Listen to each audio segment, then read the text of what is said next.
دیکھ رہے ہیں فیض میڈیا۔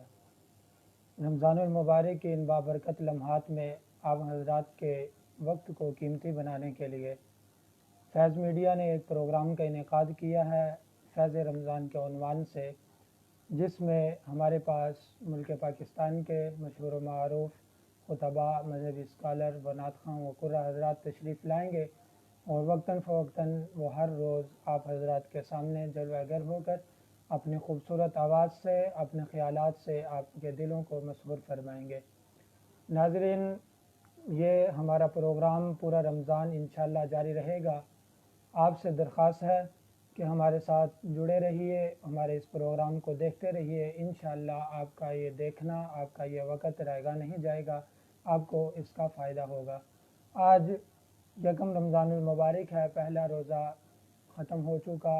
آج کے ہمارے اس پروگرام کے مہمان ہمارے ساتھ موجود ہیں مولانا سعود اکرم صاحب، اور نعت کے لیے ہمارے ساتھ موجود ہیں حافظ محمد معاویہ صاحب۔ ناظرین، اللہ پاک، اللہ جل جلالہ کے پاک نام سے ہم اپنے اس پروگرام کا آغاز کرتے ہیں۔ میں حمدیہ کلام پیش کرنے کے لیے دعوت دیتا ہوں حافظ محمد معاویہ کو کہ وہ اپنے کلام سے اس پروگرام کا آغاز کریں۔ حافظ محمد معاویہ۔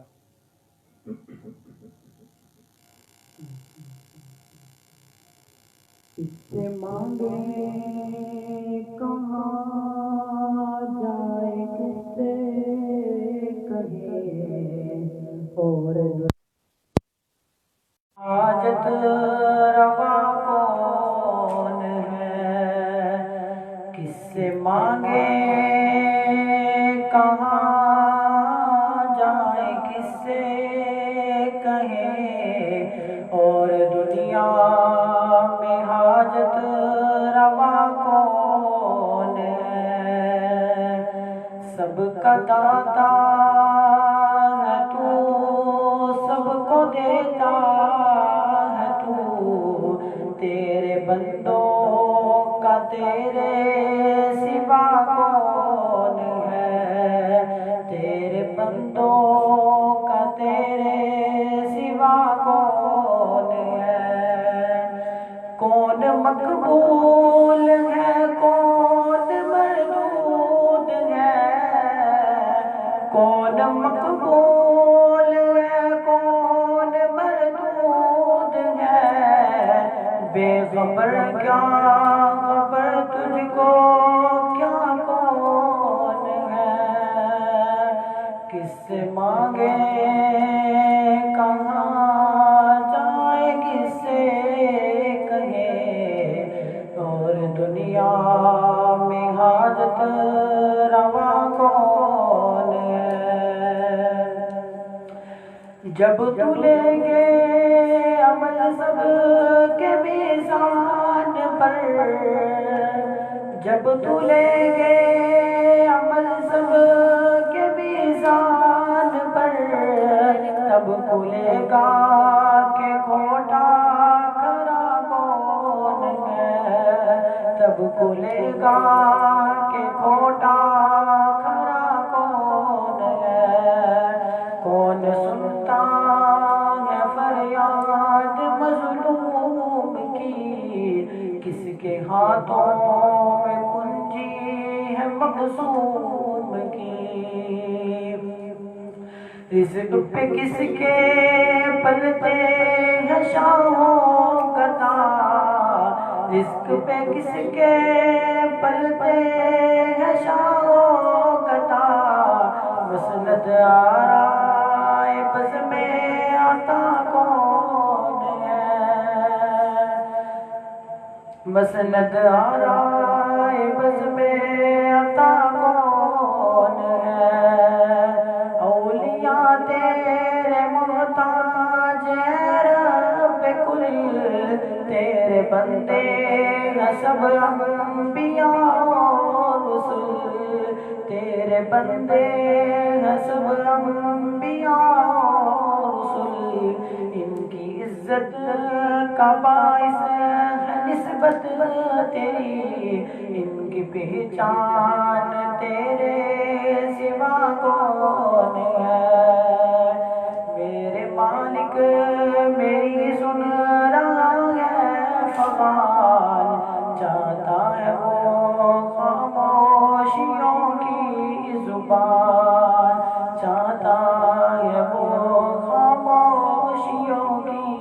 زبان کس سے مانگے کہاں جائے کس سے کہیں اور دنیا میں حاجت روا کون ہے۔ جی تو ناظرین، حمد باری تعالیٰ سے ہمارے آج کے پروگرام کا آغاز کیا حافظ محمد معاویہ نے۔ آپ نے حمد باری تعالیٰ سماعت فرمائی۔ ایک ایک شعر حمد کا دل کو جا کے لگتا ہے۔ بے شک تمام جہانوں کا مالک اللہ جل شانہ ہے، تمام جہانوں کو پالنے والے اللہ کی ذات ہیں۔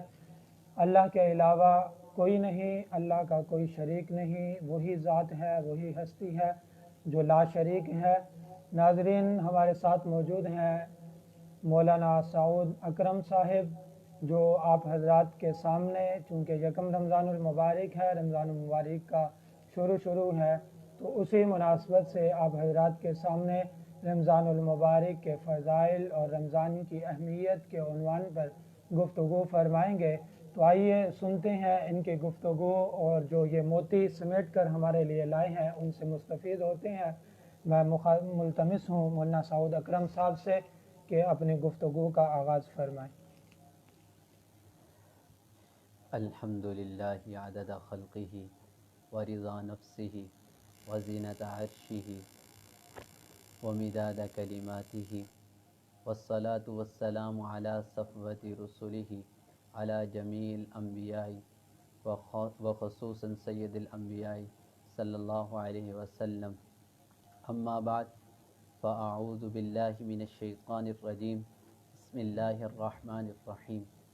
یا ایہا الذین آمنوا کتب علیکم الصیام کما کتب علی الذین من قبلکم لعلکم تتقون۔ صدق اللہ العظیم۔ وقال النبی صلی اللہ علیہ وسلم الصوم لی وانا اجزی بہ، او کما قال علیہ الصلاۃ والسلام۔ اما بعد، اللہ تعالیٰ کا لاکھ لاکھ احسان اور شکر ہے سب سے پہلے اس بات پر کہ جس پاک ذات نے ہمیں رمضان کے مہینے والی نعمت عطا فرمائی۔ آپ دیکھیں کہ پچھلے سال کتنے افراد تھے یہ گزشتہ برس جو ہمارے ساتھ روزے بھی رکھا کرتے تھے، تراویح کی نماز بھی پڑھتے تھے، جمعہ اور جماعت کی نمازوں میں بھی شریک ہوتے تھے، لیکن جب ان کا دانہ پانی اس دنیا سے ختم ہو گیا اور اللہ تعالیٰ کے طرف کوچ کر گئے، تو اللہ نے ان کے جانے کے بعد ہماری زندگی کو باقی رکھا اور ہمیں اس دنیا میں رہتے ہوئے مزید نعمت عطا فرمائی۔ بلا شبہ رمضان ہم سب افراد کے لیے ایک بہت بڑی نعمت ہے، کیونکہ اللہ کے نبی نے خود اس مہینے کے لیے بہت زیادہ اہتمام کیا اور اپنی امت کو بہت زیادہ نصیحتیں فرمائی۔ اور رمضان کے فضائل کسی سے ڈھکے چھپے نہیں ہیں۔ میں چند ان ناموں کی طرف اشارہ کر کے جو اس مہینے سے، رمضان کے علاوہ بھی اس مہینے کو مختلف ناموں سے پکارا جاتا ہے، ان ناموں کی طرف اشارہ کر کے اس کی تھوڑی سی فضیلت بیان کروں گا۔ اللہ تعالیٰ سے دعا ہے کہ اللہ تعالیٰ ہمیں صحیح بیان کرنے کی اور اس کے بعد ہم سب کو عمل کی توفیق عطا فرمائے۔ جس طرح آپ سب کے ایک تو مشہور زمانہ نام معلوم ہے کہ اس کو رمضان کہتے ہیں۔ آپ صلی اللہ علیہ وسلم نے ارشاد فرمایا کہ انما سمی رمضان، اس کا نام رمضان رکھا گیا ہے۔ کیوں؟ اس کی وجہ یہ بتلائی، لأنہ یرمض الذنوب، اس لیے کہ یہ گناہوں کو جلا کے رکھ دیتا ہے۔ اور آپ کو معلوم ہے کہ اللہ تعالیٰ نے رمضان میں ایسی خیر و برکتیں رکھ دی کہ جس کی وجہ سے عام انسان بھی جو 11 مہینے تک اللہ کی رحمت سے دور رہا، وہ بھی مساجد کا رخ کر کر اس بات کو بآور ثابت کرنا چاہتے ہیں کہ واقعی اللہ تعالیٰ بہت تیزی کے ساتھ اس مہینے میں انسان کے گناہوں کو معاف کر دیتے ہیں۔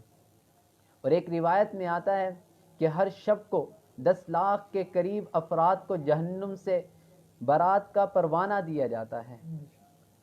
ایک دوسرا نام اس ماہ مبارک کا شہر المواسات ہے، مواصلات غمخواری کے مہینے کو کہتے ہیں، ہمدردی کے مہینے کو کہتے ہیں۔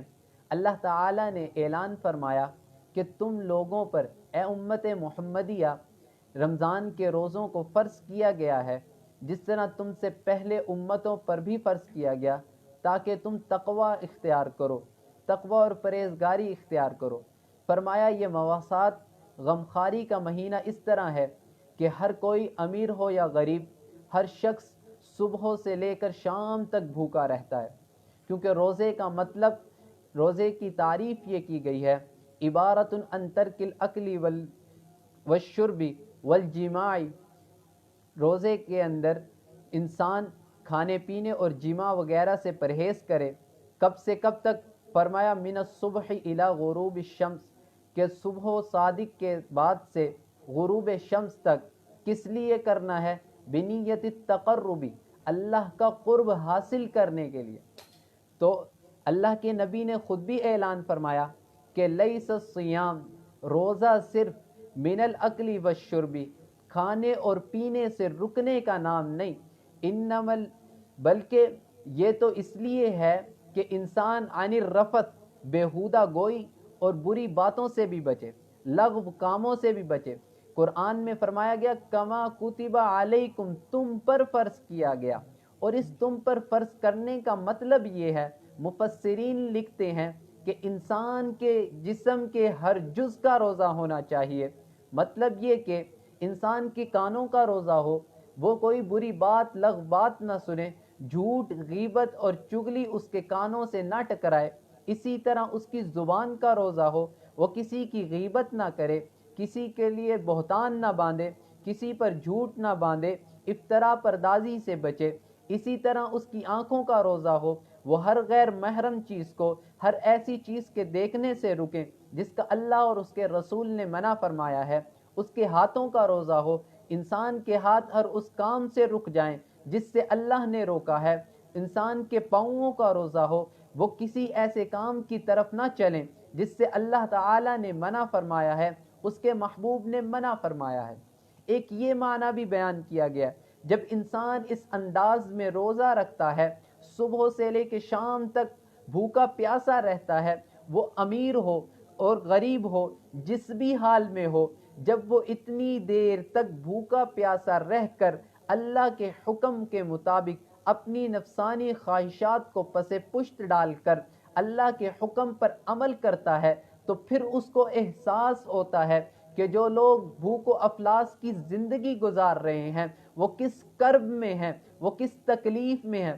پھر انسان یہ خیر و برکت کے اس مہینے میں فوراً خیرات کی سوچتا ہے اور دوسروں کی ہمدردی اور خیر خواہی کرتا ہے۔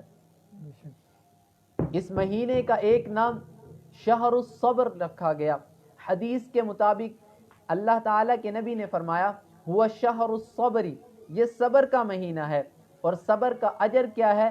والصبر ثوابہ الجنہ، کہ صبر کا جو بدلہ، اس کی جزا اور اس کا جو احسن بدلہ ہے وہ صرف اور صرف جنت ہی ہے۔ خود اللہ تعالیٰ نے یہ اعلان کر دیا جو صابرین ہیں ان کے ساتھ میری معیت ہے، ان اللہ مع الصابرین، میں صبر کرنے والوں کے ساتھ ہوں۔ خود اللہ نے ایک جگہ اعلان فرما دیا انما یوفی الصابرون اجرہم بغیر حساب، ان کے لیے بے حساب انعام ہے، اکرام ہے، بدلہ ہے، نعمتیں ہیں۔ ایک نام اس کا شہر الصیام رکھا گیا، یعنی روزے کا مہینہ۔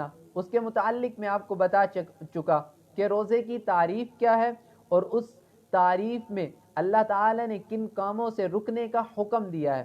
اسی طرح قرآن پاک میں ارشاد فرمایا گیا ہے کہ یہ مہینہ شہر رمضان الذی انزل فیہ القرآن، اس ماہ مبارک میں قرآن پاک کو نازل کیا گیا۔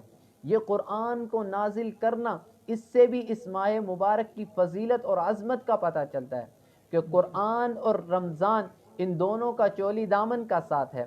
اور ایک روایت میں آتا ہے کہ قرآن جو انسان روزہ رکھتا ہے اور قرآن کی تلاوت کرتا ہے، یہ دونوں قرآن بھی اور روزہ بھی قیامت کے دن شفیع ہوں گے، یعنی سفارش کریں گے اور اللہ تعالیٰ سے انسان کے حق میں جھگڑا کریں گے، اور وہ یہ کہیں گے، روزہ یہ کہے گا کہ اے اللہ میں نے اس بندے کو صبح سے شام تک تیرے حکم کے مطابق کھانے پینے سے روکے رکھا، اے اللہ میں اس کی سفارش کرتا ہوں، میری سفارش کو قبول فرما۔ قرآن یہ کہے گا، اے اللہ میں نے تیری خاطر، تیری رضا کی خاطر اس کو سونے سے روکے رکھا، یہ تراویح میں کھڑا ہو کے میری تلاوت کرتا رہا۔ اگر غیر حافظ ہیں تو اے اللہ یہ قرآن سننے کے لیے، خود سماعت کرنے کے لیے مسجد کی طرف جاتا رہا، میں نے اسے سونے سے روکے رکھا اور میری سفارش کو قبول فرما۔ اس کے بعد اللہ کے نبی نے فرمایا یہ دونوں ایسے شفیع ہیں کہ جن کی شفاعت لازماً قبول کی جائے گی۔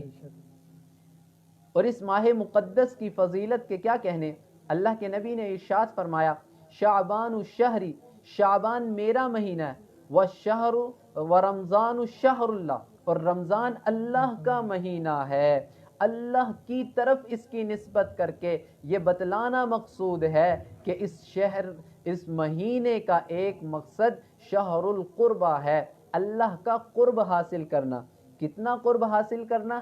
اللہ نے اتنے پردے ہٹائے، فرمایا کہ اگر تم ایک نفل عمل کرو گے اس کو بڑھا چڑھا کر فرض کے مطابق اجر دیا جائے گا، اور ایک فرض ادا کرو گے غیر رمضان میں 70 فرضوں کے بقدر اجر دیا جائے گا۔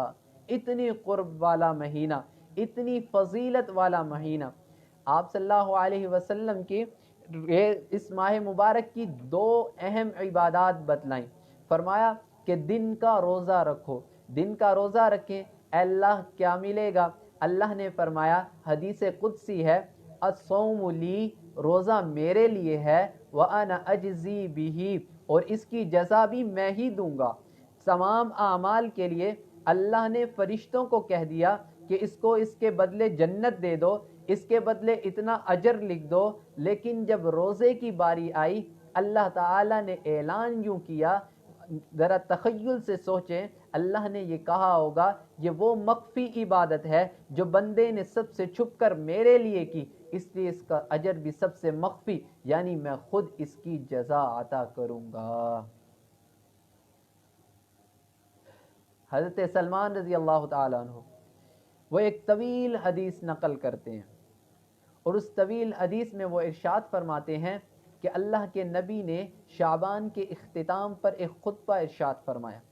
اس خطبے کی کچھ جھلکیاں، اللہ کے نبی نے ارشاد فرمایا کہ تم پر ایک بڑا عظیم مہینہ سایہ فغن ہونے والا ہے۔ اس مہینے میں کیا کرنا ہے؟ اس مہینے کے روزے تم پر فرض کیے گئے ہیں، اور رات کی تراویح، رات کا قیام تمہارے لیے اس میں اجر و ثواب لکھ دیا گیا ہے۔ تم اس ماہ مبارک میں ایک نفل عمل کرو گے اس کا ثواب بڑا چڑھا کر فرض کے مطابق دیا جائے گا۔ تم ایک فرض ادا کرو گے تمہیں اس کا اجر بڑھا چڑھا کر 70 فرضوں کے بقدر دیا جائے گا۔ اے اللہ کتنا اجر؟ فرمایا 70 گنا بڑھا دوں گا۔ اور کتنا اجر؟ فرمایا جتنا اخلاص اور جتنا تقوی ہوگا اتنا بڑھا دوں گا۔ فرمایا یہ صبر کا مہینہ ہے، اور صبر کی جو جزا ہے، صبر کا بدلہ وہ جنت ہے۔ فرمایا کہ اس ماہ مبارک کے 3 عشرے ہیں۔ اس کا پہلا عشرہ اولہ رحمت، پہلا عشرہ تو رحمت کا عشرہ ہے۔ اے اللہ کیسی رحمت؟ فرمایا کہ تم مجھ سے دعا کرو رب اغفر وارحم وانت خیر الراحمین، کہ میں ہی رحم کرنے والا ہوں۔ سب سے پہلے اللہ نے جب بچہ چھوٹا ہوتا ہے اب اس کی ابتدا کرواتے ہیں بسم اللہ الرحمن الرحیم، اپنی صفت رحمت سے ہی ابتدا کروائی، اور بتلانا یہ مقصود تھا کہ یہ جتنی مخلوقات اللہ نے پیدا کی یہ صرف اور صرف اس کی رحمت کا صلہ ہے، کوئی اس کو مجبور کرنے والا نہیں۔ اگر اللہ نہ پیدا کرتے تب بھی وہ باقی ہے، اور اگر اللہ نے پیدا کرنے کے بعد فنا کر دینا ہے تو تب بھی وہی باقی ہے۔ یہ اس کی رحمت ہے کہ اس نے پیدا کیا اور اس کے بعد انسان کو مرحلہ وار اس کی تربیت کی، یہ اللہ تعالیٰ کی رحمت ہی تو ہے۔ پھر فرمایا کہ اس کا دوسرا عشرہ وہ مغفرت کا عشرہ ہے، کہ اللہ تعالیٰ سے اپنے گناہوں کی مغفرت طلب کرو، کس طرح طلب کریں؟ اللہ کے نبی نے فرمایا رمضان میں 4 کام کرو، 4 کاموں کی کثرت کرو۔ کون سے 4 کام؟ فرمایا 2 کام ایسے ہیں جو تم اللہ کی رضا کے لیے کرو، اور 2 کام ایسے ہیں جس کے بغیر کوئی چارہ کار نہیں۔ اللہ کے نبی وہ کون سے اعمال ہیں؟ فرمایا پہلا کام یہ ہے کہ تم کلمہ طیبہ کی کثرت کرو، اللہ تعالیٰ کو کثرت کے ساتھ پکارو۔ کیا ملے گا؟ فرمایا فتحت لہ ابواب الجنہ، جو شخص کثرت کے ساتھ اخلاص کے ساتھ اللہ کے لیے کلمہ طیبہ پڑھتا ہے، اللہ تعالیٰ اس کے لیے جنت کے دروازے کھول دیتے ہیں۔ حضرت موسیٰ علیہ السلام نے ارشاد فرمایا کہ اے اللہ مجھے کوئی ایسا کلمہ عطا کر دیجئے جس کو میں پڑھوں اور تیرا قرب حاصل کر لوں۔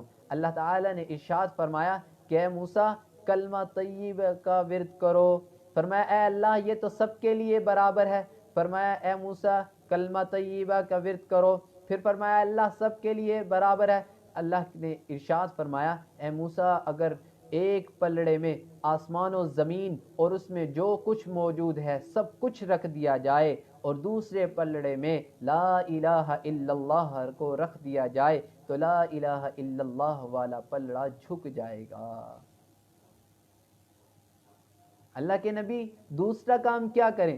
فرمایا کہ استغفار کی کثرت کرو۔ جب انسان استغفار کی کثرت کرتا ہے تو اللہ تعالیٰ اس کے لیے رحمت کے دروازے کھول دیتے ہیں۔ اور یہ تو اتنی مغفرت اور رحمت والا مہینہ ہے کہ انسان اللہ کے آگے ہاتھ اٹھاتا ہے۔ اللہ کے نبی نے فرمایا کہ انسان مسلمان مومن شخص جب اللہ کے آگے ہاتھ اٹھاتا ہے اللہ اس کی دعاؤں کو رد نہیں کرتے یہاں تک کہ اس کے لیے 3 فیصلے کر دیں، یا یہ کہ اس کو جو وہ طلب کر رہا ہے وہ عطا کر دیا جاتا ہے، یا یہ کہ وہ اس کے بدلے میں اس دعا کے بدلے میں اللہ تعالیٰ اس کی پریشانیاں اور کوئی نہ کوئی مصیبت اس سے ٹال دیتے ہیں، یا یہ بھی نہیں تو تیسری صورت یہ ہے کہ اس کو آخرت کے لیے ذخیرہ کر دیا جاتا ہے۔ اور پھر فرمایا کہ انسان جب آخرت میں اس اجر کو دیکھے گا تو یہ افسوس کرے گا، اس چیز کی حسرت کرے گا کہ کاش میری کوئی بھی دعا دنیا میں قبول نہ ہوئی ہوتی۔ اور مغفرت کے متعلق فرمایا کہ انسان جب اللہ تعالیٰ کے سامنے نادم ہو کر ایک مکھی کے سر کے برابر آنسو اپنے رخسار پر بعد میں لاتا ہے اللہ تعالیٰ مغفرت کے پروانے پہلے جاری کر دیتا ہے۔ اے اللہ کے نبی تیسرا عمل کیا کریں؟ فرمایا جنت کی طلب، جنت کی طلب اللہ سے مانگو۔ اللہم انا نسألک الجنہ، صرف جنت نہیں جنت الفردوس مانگو، جنتوں میں اعلیٰ جنت۔ اللہ تعالیٰ نے خود یہ انسان کو شوق اور رغبت دلائی قرآن پاک میں کہ انسان اللہ سے جنت کی طلب کرے۔ اور پھر روزہ داروں کے لیے تو خاص اکرام اور انعام یہ ہے۔ ایک حدیث میں آتا ہے آپ صلی اللہ علیہ وسلم نے فرمایا کہ میری امت پر 5 انعامات ایسے کیے گئے جو میرے سے پہلی امتوں پر نہیں کیے گئے۔ کون کون سے؟ سب سے پہلا یہ کہ جب رمضان کی پہلی رات آتی ہے تو اللہ تعالیٰ اپنے بندوں پر نظر رحمت فرماتے ہیں۔ نمبر 2 یہ کہ اللہ تعالیٰ جنت کو دن رات روزے داروں کے لیے آراستہ اور پیراستہ کرتا ہے۔ نمبر 3 اللہ تعالیٰ کے فرشتے روزے دار کے لیے مغفرت طلب کرتے ہیں۔ نمبر 4 اللہ تعالیٰ کے فرشتے مغفرت طلب کرتے ہیں۔ اس کے بعد یہ 3 اور اس کے علاوہ چوتھا عمل کیا کریں اللہ کے نبی؟ اللہ کے نبی نے ارشاد فرمایا کہ جہنم سے برات مانگو، اور تیسرا عشرہ بھی اللہ کی جہنم سے برات مانگنے کا ہے۔ اللہ تعالیٰ انعام کے طور پر اس رات اللہ تعالیٰ انعام کے طور پر بری کرتے ہیں جہنم سے ایسے جہنمیوں کو جن پر جہنم واجب ہو گئی۔ فرمایا کہ ان 5 اعمال میں سے ایک یہ ہے کہ جب آخری رات آتی ہے تو اللہ تعالیٰ روزے دار کو بخش دیتا ہے۔ صحابہ نے ارشاد فرمایا اے اللہ کے نبی کیا یہ وہ فضیلت والی رات شب قدر ہے؟ فرمایا نہیں، بلکہ اصول اور ضابطہ یہ ہے کہ مزدور کو اس کے کام پورا ہونے کے وقت مزدوری عطا کر دی جائے۔ تو یہ کچھ مختصر سا رمضان کا تعارف اور اس کی فضیلت، بس دو کام آخری اپنی بات کر اختتام کرتا ہوں۔ دو کام کریں، ایک یہ کہ اللہ نے روزے کی جو نعمت عطا کی ہے اس پر پابندی کریں۔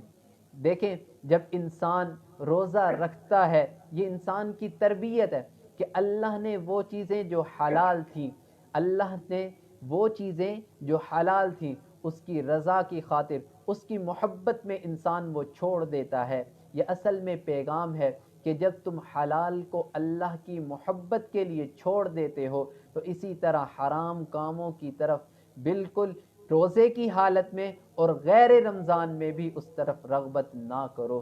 دوسرا یہ کہ جو اعمال کریں اللہ تعالیٰ سے اس کی قبولیت کی دعا مانگے اور ڈرتے رہیں۔ صحابہ میں اور ہم میں فرق یہ ہے کہ وہ لوگ اعمال کرتے تھے پھر ڈرتے تھے۔ حضرت عثمان رضی اللہ تعالیٰ عنہ قبر کے قریب بیٹھتے تھے، ان کے آنسوں سے ان کا دامن تر ہو جایا کرتا تھا، ان کی داڑھی مبارک تر ہو جایا کرتی تھی۔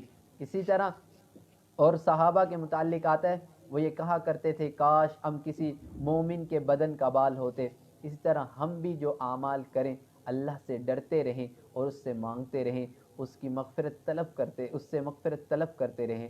اللہ تعالی ہم سب کو عمل کی توفیق عطا فرمائے۔ وآخر دعوانا ان الحمدللہ۔ جی تو ناظرین آپ نے سماعت فرمایا مختصر حوالے سے رمضان المبارک کی اہمیت اور فضیلت کو مولانا سعود اکرم صاحب اپنے خیالات کا اظہار فرما رہے تھے۔ ناظرین ہمارا یہ پروگرام فیض رمضان انشاءاللہ جاری رہے گا۔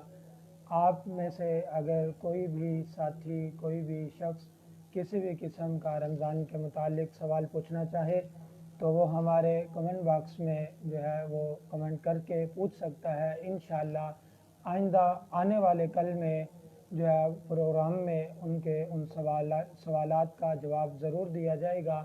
ہمارے اس پروگرام کو دیکھتے رہیے، اپنے قیمتی لمحات کو اور زیادہ قیمتی بنائیے۔ ہم آپ کے سامنے ملک پاکستان کے مشہور و معروف خطباء، قراء و شناخواں حضرات کو پیش کرتے رہیں گے رمضان المبارک کی ان بابرکت لمحات کو قیمتی بنانے کے لیے۔ اور اسی کے ساتھ آج کا ہمارا یہ پروگرام اپنے اختتام کو پہنچا۔ ہم آپ سے اجازت چاہتے ہیں۔ اگلا پروگرام دیکھنے کے لیے کل انشاءاللہ ٹھیک 10:30 بجے رات آپ ہمارے اسی پیج سے براہ راست دیکھیے گا۔ والسلام، آپ کا میزبان محمد عمر یعقوب، اجازت دیجیے فیض میڈیا کی۔